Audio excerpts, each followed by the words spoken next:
Okay, Brice. Love to chat to you today in relation to the topic that you wrote about last year in Unlimited on neuroplasticity, and especially as it relates to how our brain learns. So, what sparked you off onto that line of thinking and that conversation? Well, a lot of the time in primary school, I think that was the biggest. That was the starting point, I think, for me in years around 5 and 6, when I started getting interested in that kind of sciences and the sort of area of the brain. Okay, so So, you've picked up on something which educational theorists have actually been discussing and debating quite intently for about the last 30 years, and that is that disconnect between student outcomes or student achievement and actually recognising that person's wider potential going in that way. How did that though then transfer you to a far more in-depth study around neuroplasticity itself? well, I knew that while there was, that schools were doing things in a sort of an unidealized manner, that it was working out for some people.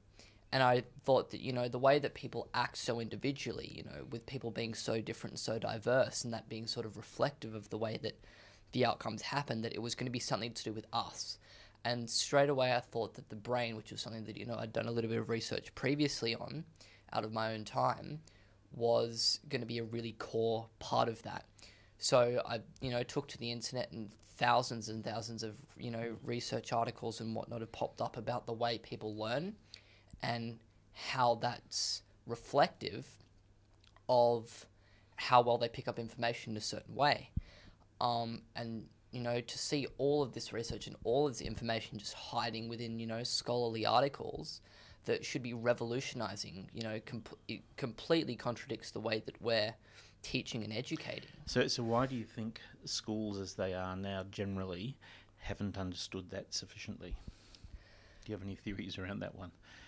I think that changing and reforming something that's already preset can be quite difficult. I think that, with the amount of schools and the amount of children that, are going through school every year, at least from a logistical perspective, for government and changing things and whatnot, at least from a public school perspective, it can be very difficult to make changes and completely overturn the way that we think and approach. This is, retraining teachers, getting new resources, and just the entire curriculum would really have to change in the way that, testing and things would have to be done. And it's just so ingrained and multifaceted that to change everything about it to really make it suitable and individual will take a long period of time, a lot of money, and a lot of effort. And So you came here in year 7 and commenced studying at Northern Beaches. Now, part of that meant that you got involved in the Unlimited program. What was it about Unlimited that connected with you and ultimately became the platform for your thinking? Well, Unlimited was, for at least for me, just a complete free opportunity to do what I thought school was meant to be like. The whole idea of sitting down, spending time, spending every minute learning something new and translating that into something for the world to make an impact, to make a change. And making a video on a topic that I was passionate about, the need to change schools because of the way our brains are wired to learn. The fact that I had that topic of passion that really meant something meant that I would sit down, get some research done, compile it together, and then present it in some way. And I think that should, the way that was run, I think was done very well because it allowed me to be very self-driven and it took off all the boundaries. And I think that one big thing that made school a lot less desirable in the past was that boundaries were placed because of either the need to get extra work or to the student to teacher ratio. There's always been a problem where you're not able to do everything in the past, and it was really big for me to be given an opportunity to research something that I'm interested in, and that just gave me a whole lot of motive to really push towards something to help out. Okay, but some students would argue that they need teachers to give them the information and the content. Why do you think that is the case for your understanding of neuroplasticity and learning? I think that a lot of people right now are fairly scared to take the risks in terms of their own learning. It does seem a lot easier on paper to just have someone there who tells you everything you need, and then you get sent off into the world with all the information that you apparently need to know. But within this process, it comes with its own drawbacks, and one of which is that you leave with the expectation that everything you've been taught was a nice, neat little package and that you won't need much else.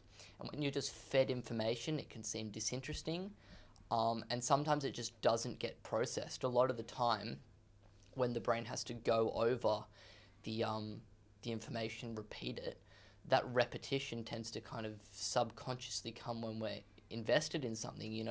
If it's something of a hobby or whatnot, something that you think about on a regular basis, that you're doing each night, even for a small amount of time, that really ingrains that information, makes it quite fundamental. But when it's being taught for one lesson in 1 week, 1 year, before you move on to the next piece of content, it's not repeated, it's not something that you think about because it's not something that has interested you. Suddenly all this information that you're being taught can't be guaranteed to stay in your head. And then the way that the kind of rote requirements that testing goes upon, being given information, then regurgitating that, really does, it gives students the kind of mindset, or it implants the idea that it's okay just to be fed information and then to keep that. And in some situations, when in the testing kind of space that we see now, it can definitely be true, that can definitely work. Taking the information, regurgitating it gets you the mark. But ultimately what I've seen from the real world, and what sort of the whole mindset of Northern Beaches has kind of shown, is that the world isn't like that, and that we need to really open up. Yep. So what do you see as the inadequacies of the current broad understanding of education? What are the risks for someone going out from that system into the world that's the next decade? Because I think the education system seems to view a student as a student, and the person next to them, we say, okay, they're the same gender or age, or this is a category and therefore they must be the same. And it's mind-blowing to think about actually how different these individual people are. And through a lot of the research that I did over that period of 6 or 7 weeks, is that our brains, in that uniqueness, actually do learn and process information in different ways. So when you're all being taught the same content, it's expected that that's just kind of known, and then you can apply that to whatever situation to be deemed necessary. But it doesn't allow for any flexibility in the future. So being able to regurgitate information doesn't help solve problems that haven't come up before, which is a very major part of the workplace in the future. Being able to spit out information that you learnt yourself at a single desk doesn't help you help research information with others. Okay, can you think then for a second, what's a type of lesson that you think works well, not only for you but for others? Can you perhaps focus on a subject or an area that you think is a good example of, apart from Unlimited, of where learning has actually been optimised? I found personally, I think English to be the most, in the creative subjects, I think either English or music probably, because it's encouraged that you work with other people, and that in those subjects it's kind of pre-prescribed that that everyone's going to have a different result. If you ask to do a piece of creative writing with XYZ criteria, even if you meet that criteria, you'll do it in a different way. And then there's kind of the start of that conversation between teachers and the teacher and the student, and then amongst peers. What did you do for this? How did you interpret this? Oh, that's great. I could have included a sentence like that. And I think that instead of right and wrong, as is interpreted in a lot of other subjects, that kind of spectrum of inclusive of different aspects is a lot more representative of how learning should be done generally, in that just because I did this myself, it was correct, that's a tick. It's more about working with others to improve what you've already had. So if you had to then give advice to teachers or parents or students as learners about what to be aware of as a student learner gets older, in other words, as you look to the next few years, what's the advice you'd give those people, the teachers, the parents, in relation to how learning best works? Well, I mean, we're still in a time where we all have to, work towards the HSC, and we all have to kind of get that mark. But I think the biggest advice I could give is that don't try your very best not to let the mindset of it's not going to be in the test, I don't need to know it. I think that I hear that quite a lot from a variety of people, where a lot of their desire and self-motive to go and spend their time learning new things that interest them gets cut off by the kind of very rote, this is the syllabus, I'm going to learn to this, and then spew out the information. So really taking the opportunity, if you have a question, don't ever sit there and think, I'm not going to be able to get an answer, because we're in an age with the internet, with all this technology, that even if going up and asking the teacher, which would seem like the easy option, even if that doesn't work, then there really is no boundaries. If you're motivated enough, you can find an answer eventually. And I think that is really powerful, because that's how the new kind of discoveries, the new innovations are made in the future, when people say, this is something that I want to know, or this is something that needs to happen, and then to put absolutely everything into that. That's the kind of learning that we need to encourage, instead of, this is what I'm going to be taught, I don't need to know anything beyond that. Because in the future, when you're in your workplace, it could even get to the point where solving a problem, amongst peers isn't going to be marked. You're not going to get a result for it. You might not even get credit for the extra work that you put into a project.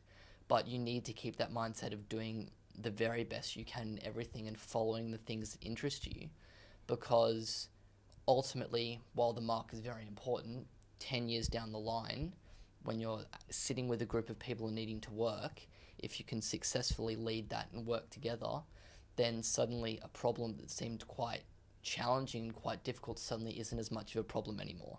And the need for people that can do that internationally is really, the demand is going up.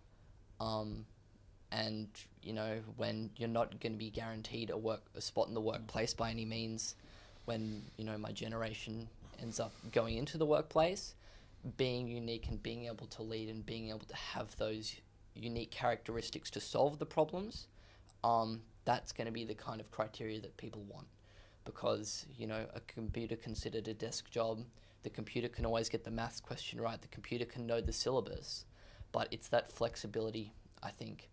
And to really try your best to ignore the boundaries in terms of learning. Don't ever feel restricted by, your grade level, by the people you're with, because there's always the opportunity for you to individually set out and really make a difference.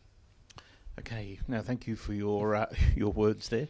In many ways, you have an insight into education and learning that is far more broad and inclusive of an understanding of how we learn, and also the culture in which we operate. And you're to be highly commended for that. So thanks. Thank you very much.